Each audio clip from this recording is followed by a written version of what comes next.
The opiate crisis really started in about 2010. The Centers for Disease Control and Prevention noticed that they were having such an increase in accidental overdose deaths that it was actually almost rising to the level of motor vehicle accidents. And so they really started raising the warning that communities need to be looking into that. So actually back in 2010, we convened our first local prescription drug task force to start looking at the issue. At that time, the problem was primarily prescription opiates. Since that time, unfortunately, it's evolved into where it's not only a prescription opiate problem, but now we have the illegal opiates of heroin and heroin mixed with fentanyl. So we've seen the crisis really evolve over the last 6 years. It really is a crisis. I think people will hear through all of this series of videos that it affects all zip codes, all demographics, and this is a problem that really can't be solved by one entity. It really is going to require public-private partnership, and by public-private I also mean to include families. So I think this is a big issue that we've been dealing with for a while, and unfortunately I think we'll be dealing with it for the next 5 to 10 years. Unfortunately, I think we're finally evolving to the point where we're looking at addiction as more of a medical illness. And just as we see some people are more susceptible to developing diabetes, some people more susceptible to developing heart disease, we're seeing that there are some people who are susceptible to developing addiction. And again, that's a problem that affects everybody. We're seeing probably the largest group of people that we're most concerned about, because they're starting so young, is the 18 to 25-year-old group. They have the highest rate of increase in heroin use. And again, this is heroin that's very potent, and it's important to remember that for our young people, their brain is still developing. Final growth doesn't really occur until age 25.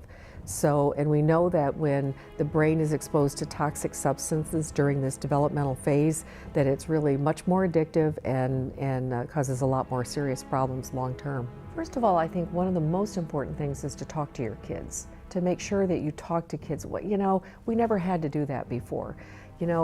For most people to think that they would have to talk to their kids about opiates or heroin never would cross their mind. Well, that day has changed.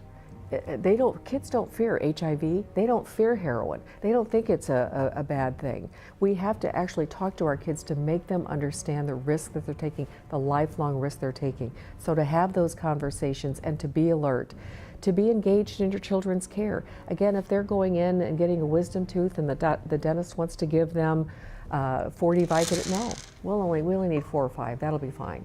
We need to start really being engaged in their medical care and supervising the amount of opiates that they're given, because again, we don't know who are those people that are more likely to be addicted. We need to be looking at our kids' mental health. A lot of people think that mental health, anxiety, depression, those are problems, mental illness like that occurs when you're older and they're a result of, bad experiences in life. No, those are medical problems too, and people have a susceptibility to that. And often the average age of development of anxiety and depression is 14. That average kid takes about 8 to 10 years to have somebody recognize and help them. Parents need to be on top of this. You need to be having your healthcare provider screen. We need to be looking for this, so again, we can identify these problems and treat them so kids don't turn to heroin or sex or other types of things to reduce that pain because they feel bad. They know something's wrong, they don't know what it is, but they feel bad. I don't think it's a coincidence that the average age of depression and anxiety is 14 and the average age of addiction is 15. I think kids want to feel better. And so we need to be in tune to that. We need to help shepherd them through this very difficult life that adolescence is anymore. It's very difficult. We need to reach out and support other people in our community who are going through these tough times. We need to not look at parents as, oh, well, what did you do wrong to have a child that's addicted? No, we have to look at this and embrace it as a medical problem. We have to put funding to treat this problem. You're going to treat it now, or you're going to support these people the rest of their life. One way or another, you're going to pay for this. Let's be grown-ups. Let's be proactive with our funding, and let's allocate the appropriate resources that your experts tell you. Your mental health experts, your medical experts, your social, your judicial experts. They can tell you what we need in terms of resources to address this problem. Let's listen to them.